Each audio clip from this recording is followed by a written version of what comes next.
All right.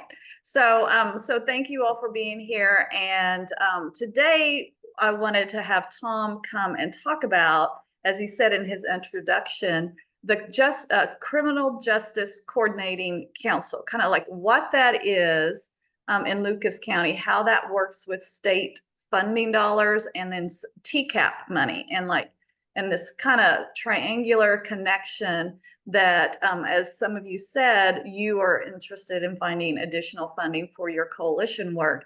And a little bird and I'm not going to say who it is, put it in my ear that some of that TCAP money you all may be eligible to receive some of that, but it takes working with and understanding like how it flows and how it's allocated and how you can make a good case that you all should receive some of this funding. And so Tom's going to talk to us a little bit about that, and has talked with the judge who kind of oversees that, my understanding, in Lucas County. And so just inform us, Tom, of first, Criminal Justice Coordinating Council, TCAP, and anything else that we might need to know as far as finding those kind of dollars and approaching people with a proposal of, hey, we do provide a valuable service that keeps people out of going into Rick's work in the state system. So I'm going to just turn it over to you to talk away. Thank you, Reba.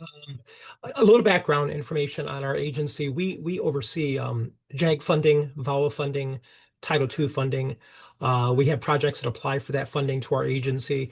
We're considered a regional planning unit. Cleveland has one, and Columbus has one through the Office of Justice Policy and Program. So we've been very adept at applying for discretionary competitive reentry grants. We have had, I think, a total, if I'm going off the top of my head, I just presented last week at a conference on this, 7 federal reentry grants totaling close to $6.8 million. We are participating with 2 other communities, Alameda County, California, and Buffalo, New York, in the National Second Chance Evaluation Study that's being conducted by Georgia State University. We were invited during COVID. We had to apply. We had to go through interviews. More importantly, we had to be able to submit an application for the funding to support the work we have to do as part of that evaluation. They wanted 6 communities. They only ended up getting 3 because of COVID. We're one of them. They love our collaboration here at the local level. In fact, we're presenting at a conference in Denver on what makes collaboration work here so well in Lucas County, and the ability to get reforms really rolled out on a fast basis, where we have buy-in from all our judges and everything. So it's really fun doing the work, but I know more importantly, Reba wanted me to target the TCAP funding. And it's funny because back when they introduced that legislation back in 2017, it actually impacted one of our grants, and we had to do a change of scope because we were going to lose our referral population for that grant. So we had to pivot, and we were able to do that. But back in 16, 17, the prison population was at an all-time high. I don't have the chart in front of me, but it was kind of close to 52,000. They introduced targeted community alternatives to prison, TCAP. That was in 2017, the 132nd General Assembly passed that, House Bill 49, and then the governor did sign that into legislation. I know in the past year, $53 million, that's a large amount, was given to 63 counties in the state of Ohio. TCAP is voluntary, so counties don't have to participate. The purpose is to divert low-level, nonviolent felony offenders from prison and into community-based treatment and other resources. So initially it was F5s. We were part of the 10-county pilot when they first launched TCAP. We have always done F4s here. Now they have since expanded it to F4s and F5s across the state.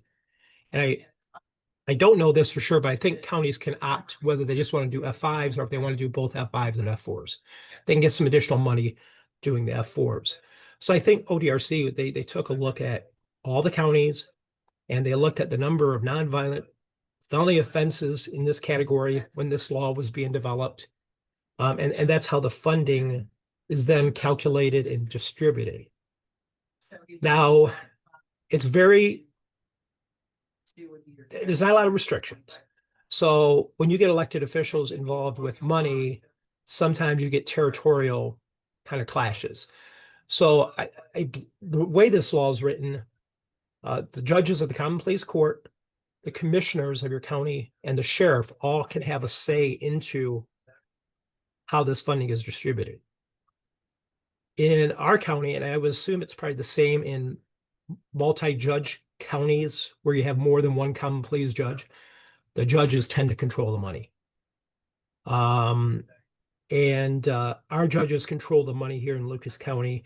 A lot of the funding is used for our CBCF. It's called Correctional Treatment Facility. So I forget if there's like 11 of those around the state, but it's a treatment alternative to sending somebody to prison. We have moved our facility to a newer facility, the old camp at Tulsi here in Lucas County. So that allowed CTF to have many more beds than they're funded for at the state level. So they have to be very cautious because if they're getting funding from the state for the certain beds, they can't use TCAP money for that same bed. So they were fortunate enough, they get, let's say 140 beds covered by the state. They have another 40 beds they can use. So a lot of the funding for our TCAP goes to CTF because the judges are diverting those people, those individuals into CTF treatment in lieu of going to prison. For the most part, these lower level nonviolent F4s, F5s are usually driven by drug addiction, and getting them into treatment is hopefully diverting them out of the system, and hopefully they never go to prison in the future. Some of our money also goes to the probation department. They can purchase equipment with the funding. So it's very, very open to spending. There's not a lot of control by the state on it. But it's really designed to offer community-based services. And if you live in Franklin County, hopefully everybody in Franklin County knew about the RFP that the Office of Justice Policy and Programs put out. They had a solicitation out for TCAP money that community partners could apply for. They could get up to $50,000 per agency. And that did close early in October. So that's how Franklin County allocated some of their funds. I've not seen that done anywhere else. We don't do that in Lucas County. But that's where the opportunity comes in in finding some of these smaller funding sources of 50,000 that can go a long way when you're starting a coalition out. The first thing you need to do is in your county, find out do you participate in TCAP? And I think there's, just by Googling, you can come across the resources out there. I think there's a map even that shows which counties are doing F4s, F5s, which counties are just doing F5s, and which counties are not participating. And if you're not participating, maybe that's some advocacy work with the local, like I said, county commissioners, sheriff, and judges by statute have the ability to direct how this funding is spent. My guess is some of the smaller counties that have a one-judge court that like to send people to prison probably haven't opted into this funding because they think it's a farce. And judges sometimes do think that. I traveled 2 weeks ago with Judge Coleman here as our municipal court judge. We've done a lot of criminal justice reform, so we presented at Rutgers. And he was telling me that when he presents to judges conferences in Columbus, you get that pushback from these smaller courts that say this reform stuff is a bunch of phooey. And lo and behold, Judge Coleman's one of our more conservative judges. He's a Republican, and his thing is criminal justice reform should be a conservative idea because your largest state budget, your largest item on your state budget, local budget, is corrections. And if we can reduce that size of corrections, we're reducing the size of the government. And that's kind of a conservative idea out there. So, but most of the reforms have been bipartisan, at least here in Lucas County, where we have everybody coming together just to do common sense things to keep people out of jail, keep people out of prison, give them resources to make them successful, and hopefully they don't come back into the system. So that's kind of a big overview of TCAP. I don't see anything else in my notes. Each county that does participate, they have to submit an MOU to ODRC to be able to participate. And we did a data thing with ODRC, and Their MOUs are very involved. That MOU was, I think, 12 pages after legal at ODRC got finished with it, but it worked. So I would imagine if the counties are interested in getting the TCAP funding, I think the MOU is the only thing they have to enter into with the state. And Rick, I've never met you, but I work with Chris Stewart up here, and I don't know if I misstated anything or if you know anything different about TCAP or. Okay. No, all that information was spot on. Yeah. So questions? Yeah, I was just going to open it up for questions because I think we've mentioned it a couple times, TCAP, in some of our other meetings, and some of you have investigated.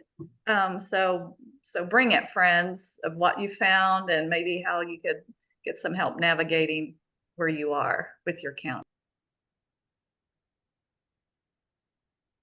As far as I know, we haven't researched it. I could be wrong on that. It does look like it is in Butler County. I can't tell if it's in Warren County yet. But there is money in Warren or in Butler County that they've been applying for. Apparently Warren or Butler County is very opposed to the felony 4s from what I found online. Like they won't do the felony 4 part of it, but felony 5. That pushback from some of the judges. I don't know how big Butler County is. It just a one judge court? There's 6 or 7 at least. Oh, okay. There might be more. What city is in Butler? Hamilton is the biggest city, I'd say, but Middletown. Okay.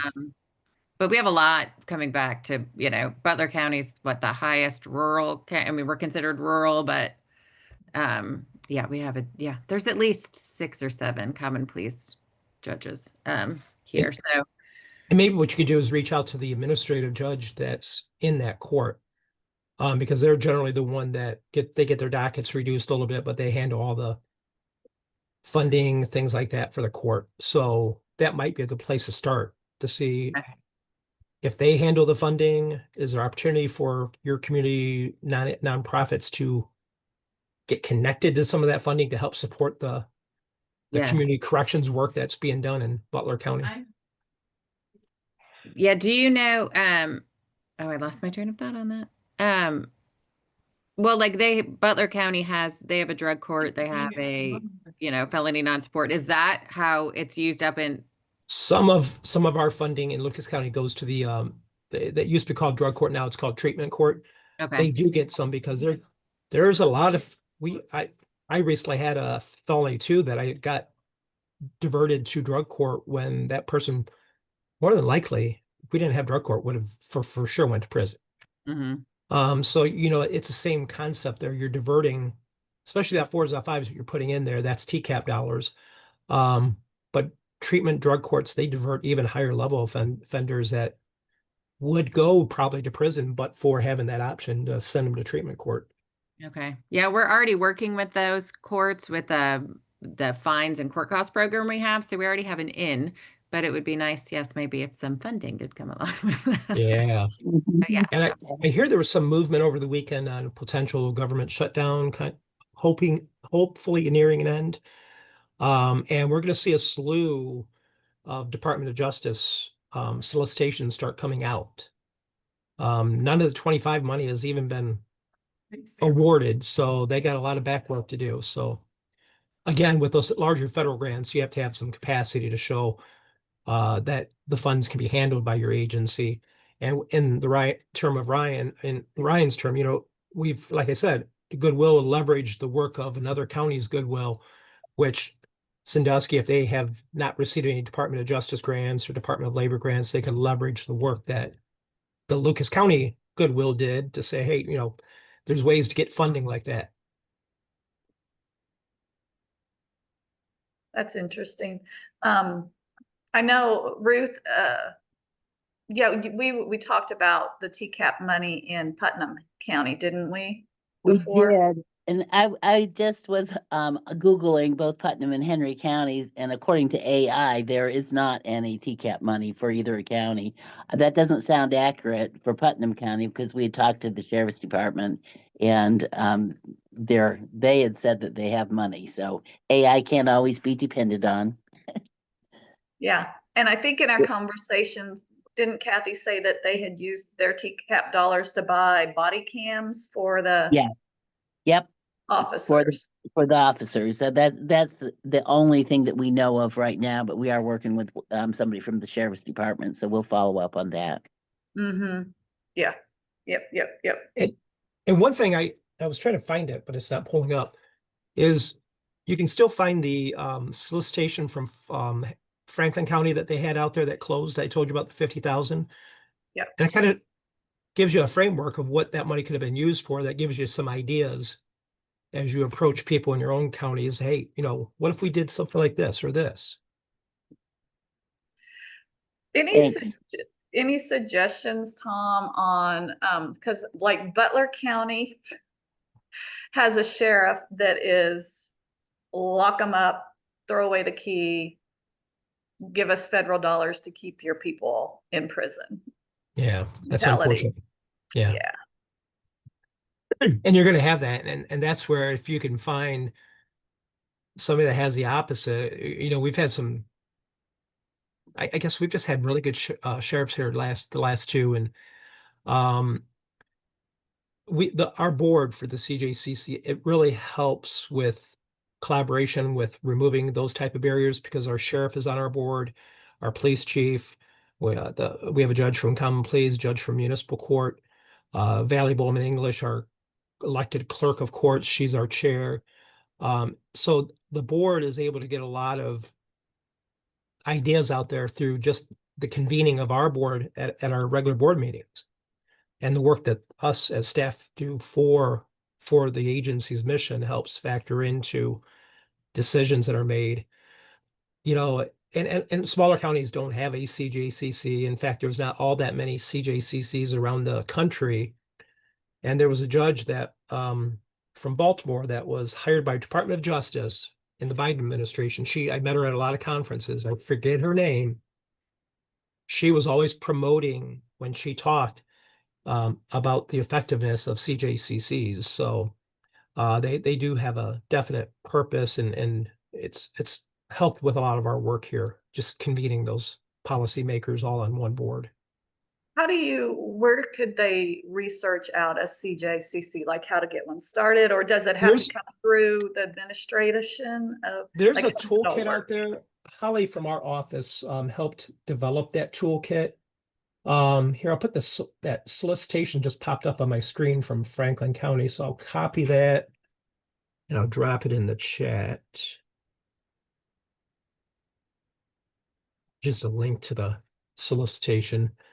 Holly from our office participated in the national conference, and I'm misstating the name, of Criminal Justice Coordinating Council. She's on the board of that group, and they created a guide to creating a CJCC. So if I'm not able to find that quickly, I think by Googling that, you're able to locate some resources. So there's a national association then? Yes. Okay, that'll be helpful.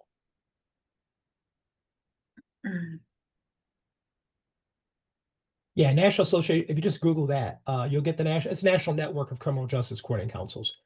And then they have the resources there on how to create a CJCC. Okay, great. Ours has been in existence since 1972, and wow, it does take a lot of building to get to the point where we're at in our agency's maturity. We're an independent unit of local government, so we're able to apply for federal grants that only have, you know, some federal grants say a government unit has to apply for it.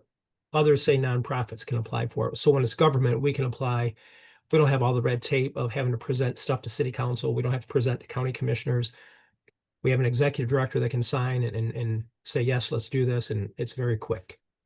Oh, wow. Okay. And you mentioned a couple of the folks that are on that council. It's a pretty small group of people. I think we have 12 board members, like Sean McNulty, our chief public defender, is on the board. We have a juvenile court judge on the board. But just almost our Lucas County elected prosecutors on the board. So we bring together, you know, public defender, the prosecutor, the mayor's office, the police chief, the sheriff, and can have good discussions. And we track a lot of the jail population here through not getting too much into details of our agency, but we house a very robust data network here called the Northwest Ohio Regional Information System. So we are the IT of local jails, of local police. A cruiser writing a ticket is writing a ticket on a program our programmers created that gets e-filed in the court, and the court uses our system as their case management system. So we're all interconnected here.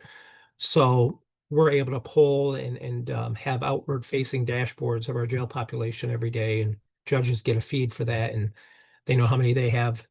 They need to start cutting at our regional sentence jail, CCNO, out in Williams County. They then pick and choose who they want to release so they can free up some bed space. So we have a lot of data that's fed to the judges so they can keep tabs on population.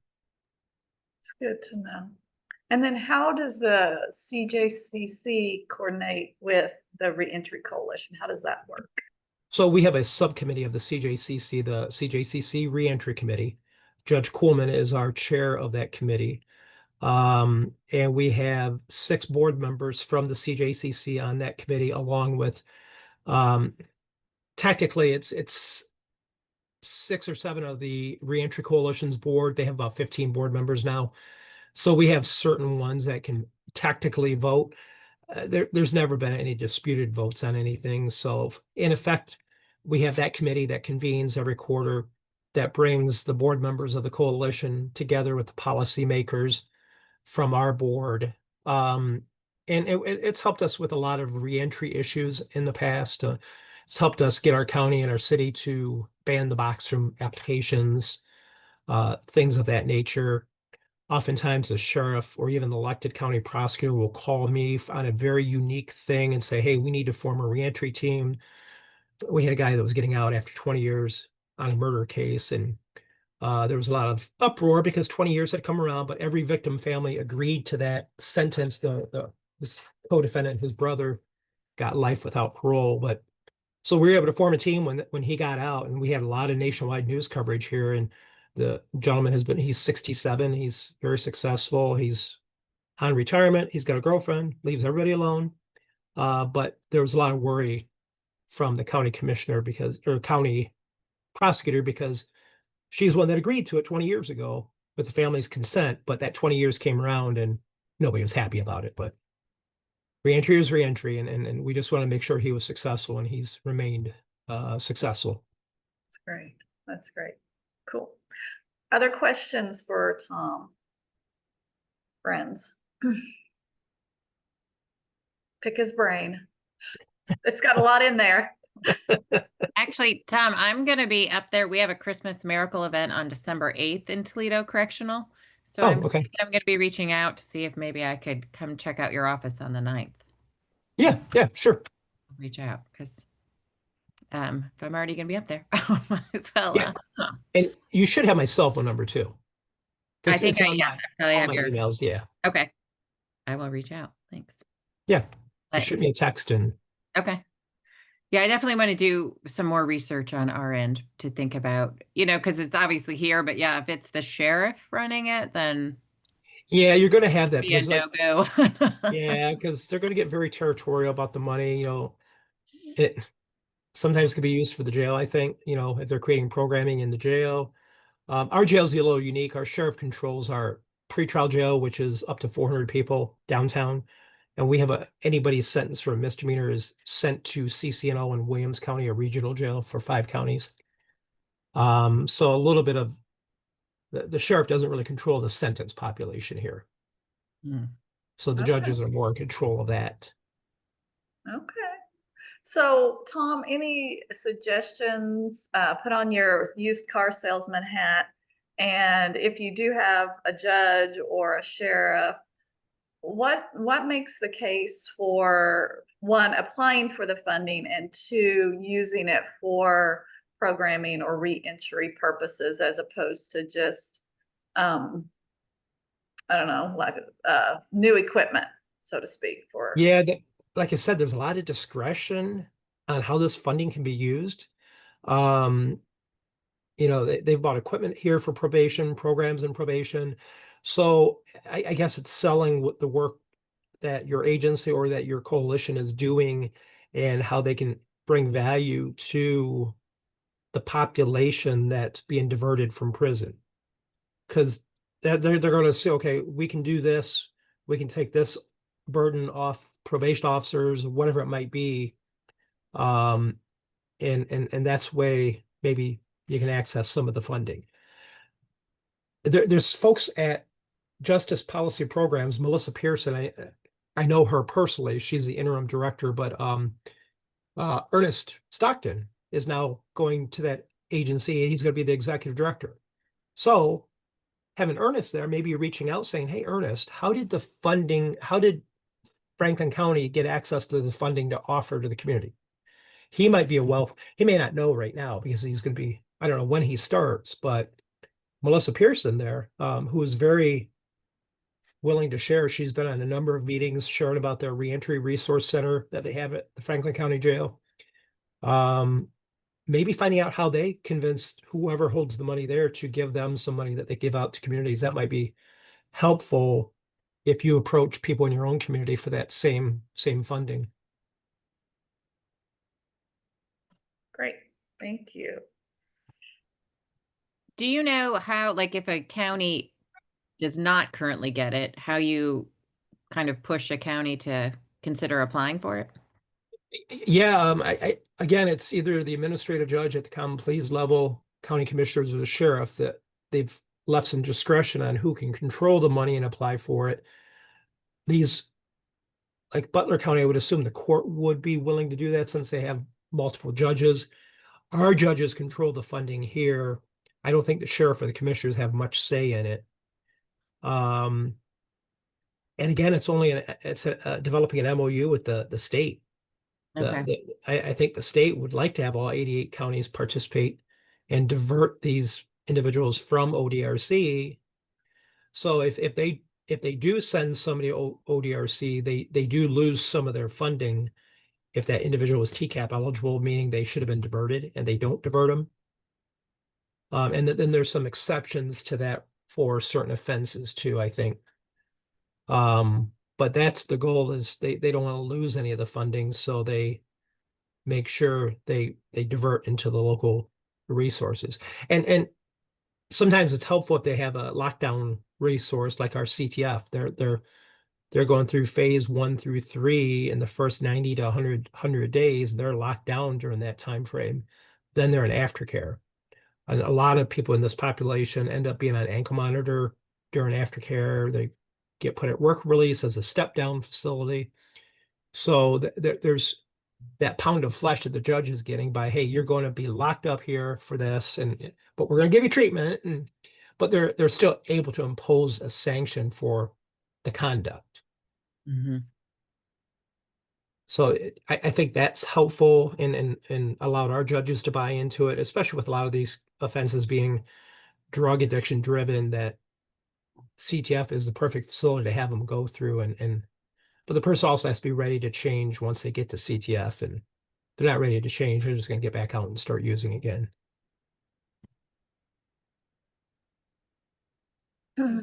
So,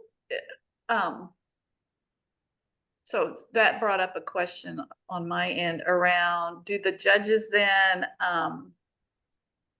do they have like certain criteria of selecting people that the TCAP money will go toward? When almost everybody in if the judges are thinking a non-prison sanction, they're going to have a pre-sentence investigation report done. They're going to have a plea date. Then they're going to come back in about 6 weeks here in Lucas County. It takes about 6 weeks for the probation department to prepare that report. In that report, at the very end, it says TCAP eligible. It spells right out to the judge. Also spells out if they're eligible for treatment court. So then the judge has those notes and options to utilize. So yeah, it's not really that discretionary at the judge's level. The probation offers guidance to the judge that, hey, this is an eligible TCAP offense. Okay. Oh, that's good to know. Okay.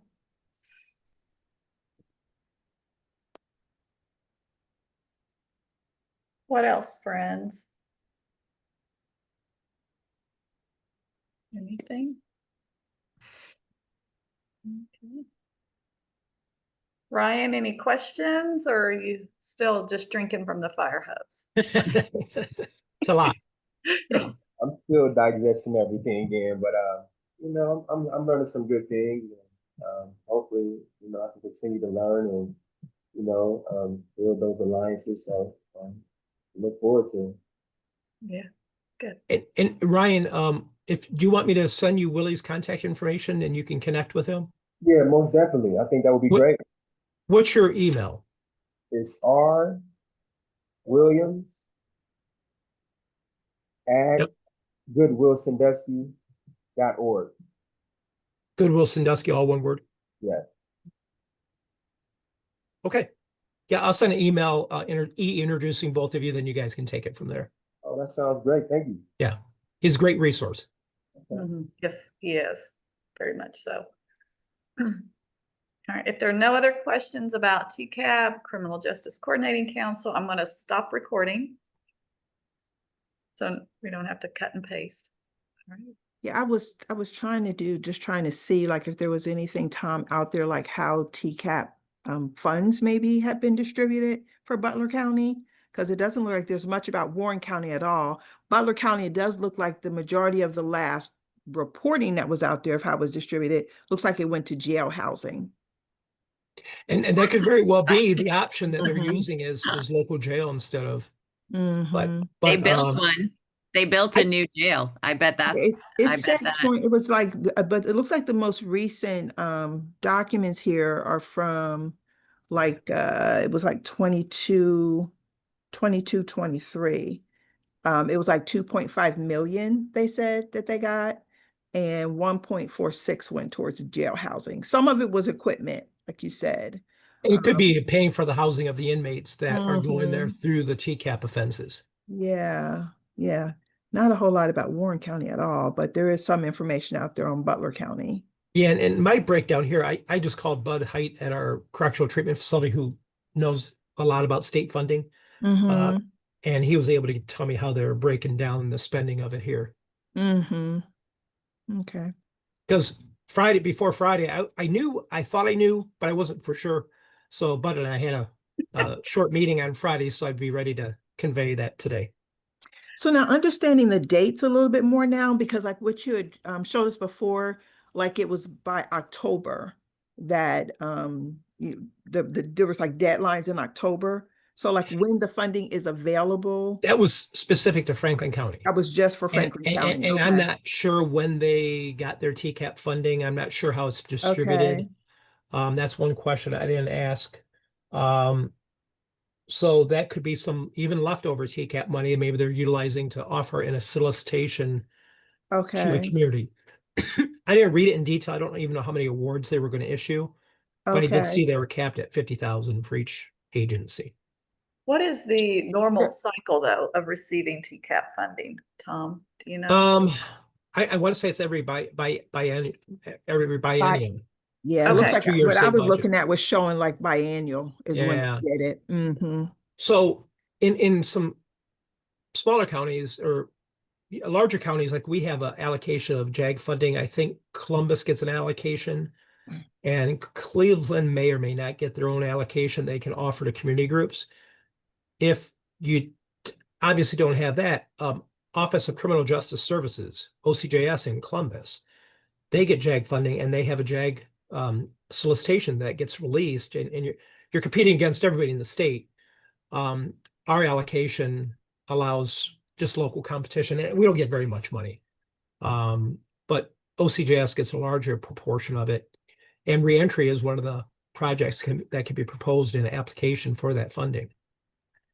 So always, get connected to their website, learn how to navigate it, find where they have the open solicitations because they're going to post them on their website. Oh, say that again, OCJS? Office of Criminal Justice Services, OCJS. Okay.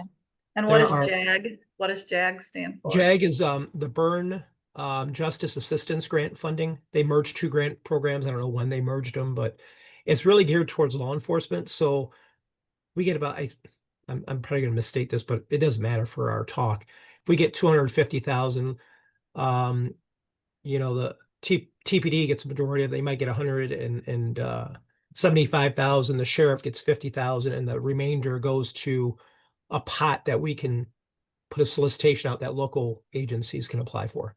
Oh, okay. And the way we do it locally is we allow for 4 years. We do a step down.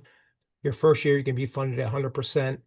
Then it's going to be continuation funding after that. As long as you've been reporting and doing things like you've proposed, more than likely you're going to continue to get that funding. Then it's 75, 50, 25. And then, hopefully by then the sustainability funding has been found for the project that you were getting funded from us for. That's the way we've adopted it here. So the sorry. I'm not sure if OCJS has that step down or not. They do. Marla just said she thinks they do. She's sitting next to me and she's the expert. So the reentry money, though, that you would get from TCAP would have to be used for those that were diverted from going into prison. Like I would, yeah. So You're going to have to. That's not who we're serving now, right? Like we're serving those coming out of prison. Right. Mhm. I mean, So in a I perfect think it world, opens an opportunity for you, though, in the local settings, because we've done a lot of work here. We presented last week on reentry, but there were some projects that were really affecting our jail, impacted that population, which TCAP would. But there's also work we're doing with our state prison reentry. So I think you have to look at reentry as a continuum. And right. we used to, when we first started, it was always focused on prisons. And then we've kind of evolved too. We may not directly oversee it, but the public defender has a program called Reentry on Day One at our sentence regional jail that they start developing plans with individuals, and then they have one of their attorneys file a motion to modify sentence and hopefully get the person out early. The idea there is to save jail bed days. Put back on probation. They're connected to housing, whether it's sober living housing, they're connected to treatment. Let's suspend the rest of their sentence and put them back in the community, and we'll continue to work with them, and hopefully they're successful and don't come back into the system. The work is there. It's the staff that we Yeah, sure. Yes, we've almost intentionally not been doing that because of the capacity. It would be massive. Yeah, so you would, maybe there's a way around it that they would allow you to do it. So I don't want to say absolutely not, but my guess is to get TCAP money, it would have to be used for the TCAP population. Right. Mhm. Yeah. Well, it's a good time to, find out more and do our research in which of those programs or organizations we can get connected to now. Because it looks like, and just kind of like digging, trying to find out if there was any current solicitations, and the only one that comes up is Franklin County. But it's good to know, who we need to know. And that office, like I Yeah. said, they've always been very willing. It's a good group of people there, and if you send an email and say, "Hey, would you have 15 minutes to chat?" Melissa would definitely call you back and chat with you. Reba, do you know Melissa? I don't think Okay. so, no. I didn't know if you had on occasion, because you were in Franklin for a while, right? No. Or were you? No. I just I'm in assumed you Warren. were. I used to live in Warren County, actually. Oh, okay. Because I knew you used to help with the Central Ohio Collaborative, right? Yeah, I do that too. Okay. So just to make sure, I'm sorry, Tom, if I'm going back on this again, but to make sure we understand this. So the money was out there for the state, because it looks like there was a certain amount, and if your county just does not apply for it, then you just don't get it. It's voluntary.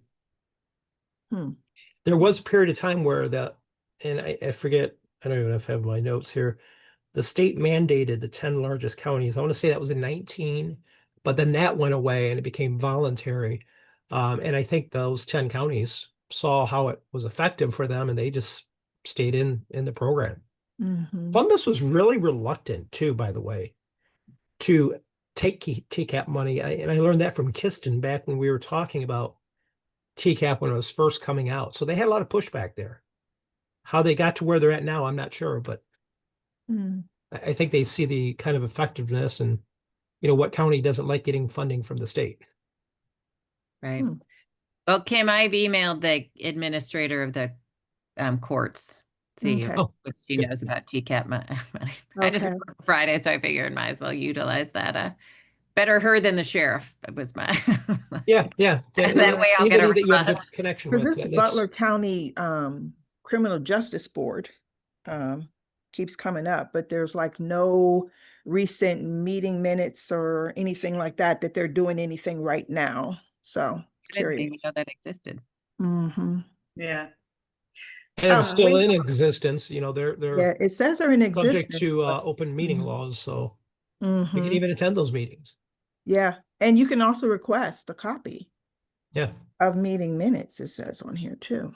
So- They're not Mhm. having them. It won't take up much paper. Right? And a lot of these organizations too, they're mandated by, we have a community corrections planning board, which I think it's created by statute.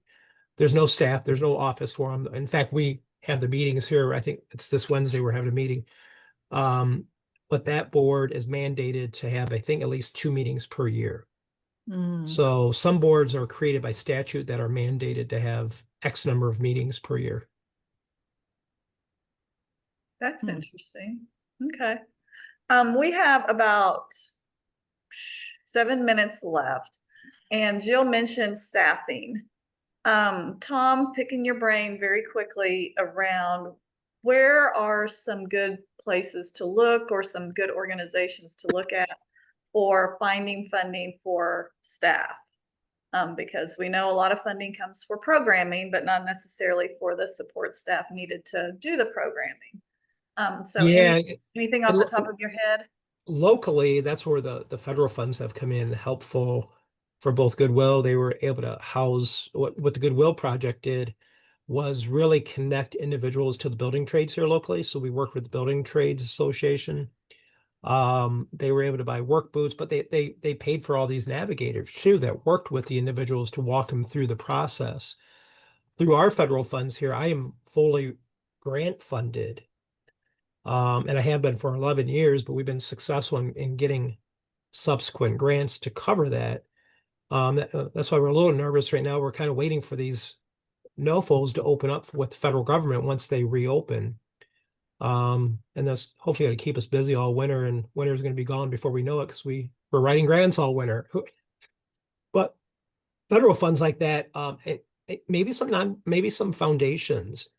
I started doing a little bit of research last week on foundations and reentry. There's the Bob Barker Foundation. They fund reentry, but it's up to $25,000. So maybe there's some funding for personnel through some of those resources too. Yeah, it's always tough. I'm always envious of Jamie G and Trina down in Hamilton because they're funded through the county budgets, and they were able with, at least in Montgomery County, with advocacy of Judge Rice, to really get reentry put into the budget. And I think their reentry budget is about $600,000 a year down there for their reentry academy, and that covers staffing. When my position was created, I was still just a volunteer attorney at the time. The gentleman, there was a different person in this position for a year and a half before I came in, but the funding to create this position, because our coalition came to county commissioners and the city council saying, hey, we need to fund reentry. They both agreed to do $40,000 each for an initial year, with the idea that it'd be self-sustaining after that. So we've been able to do that. It's a lot of work to self-sustain and keep going after grant funding. It's a lot of work. So timing's not right, but I would love to see reentry fully funded into an operating budget through the county, but we just can't get there because there's so many competing things in Lucas County that need funded, that the money that they do have goes to that, and there's probably still gaps. Yeah. But yeah, so funding for staffing is hard because the ODRC's grant was just for services, right? Right. Mhm. So, but you do need, and I was on a panel at the Community Experience with folks from the Family and Children First councils. Yeah. And I think I even mentioned having a fully paid reentry person can make stuff happen. When you're all volunteers, it's a lot harder to do it in a effective manner. Mhm. And every county has a funded, they fund the Children and Family First Council to do their specific work. So their work wouldn't be happening if they didn't have the funding for it. So I wish we could get the state to look at that a little bit more and put a little bit more weight behind funding for reentry. Yeah. Yep. For sure. Well, thank you. Always encouraging. Any final things? I've got 3 minutes on my calendar, and then I actually have to hop off. No. Well, thank you, Tom. Thank you. Yeah, for yeah. putting it Good luck together. with all the work you Great guys are doing, too. information. Thank you. Yeah. Yeah. Well, thank you for even, Mhm. applying for the state funding that you did get. And, there's a lot of resources out there, and I hope you all are able to sustain it and keep Mhm. up with it. I don't know if the state's going to come out with more funding this year. Have you heard anything, any of you? No. Yeah, Mhm. it's kind of, everything's up in the air. Mhm. Yeah, it is. It is. And we hope that the government gets open so you can apply for grants and keep your job, Tom. So- Yes, thank you very much. We need you. Yeah. For We'll sure. get there. I'm confident we'll get there. Yeah, for sure. Well, thank you all again, and I hope this has been helpful. I've got a whole page of notes myself. It's recorded, which means there's also a transcript, so we'll have both for to send out to folks. And Tom, I'll probably send this out as well to just everybody on the Building Bridges contact list. And Perfect. probably drop it in the chat at the OALRC meeting. OALRC. Yeah.